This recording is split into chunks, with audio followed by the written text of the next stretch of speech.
রংপুরের বেগম রোকেয়া বিশ্ববিদ্যালয়ে একটি প্রদর্শনীকে কেন্দ্র করে ছাত্রদল ও ছাত্র শিবিরের নেতাকর্মীদের মধ্যে সংঘর্ষ হয়েছে।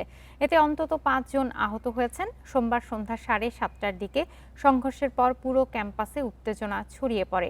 বিশ্ববিদ্যালয় কর্তৃপক্ষ জানিয়েছে, সোমবার সন্ধ্যায় ছাত্র শিবির আয়োজিত জুলুমের বিরুদ্ধে জুলাই শীর্ষক প্রদর্শনী থেকে কয়েকটি ছবি সরিয়ে দেওয়ার দাবি তোলে ছাত্রদল।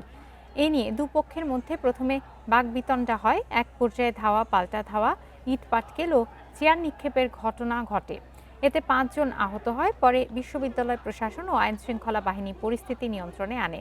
ঘটনা তদন্ত করে জড়িতদের বিরুদ্ধে শৃঙ্খলা বিধি অনুযায়ী ব্যবস্থা নেওয়া হবে বলে জানিয়েছেন উপাচার্য। ক্যাম্পাসের নিরাপত্তা জোরদার করা হয়েছে।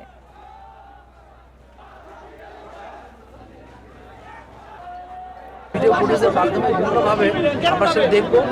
সংগঠনে তারা বলছে যারাই চিহ্নিত হোক না কেন তাদের প্রতি দলীয়ভাবে শাস্তিমূলক ব্যবস্থা গ্রহণ করা হবে এবং বিশ্ববিদ্যালয় থেকে আমরা একটা সবার সাথে আবার পরবর্তী বসে একটা তদন্তের মাধ্যমে একটা ব্যবস্থা গ্রহণ করব।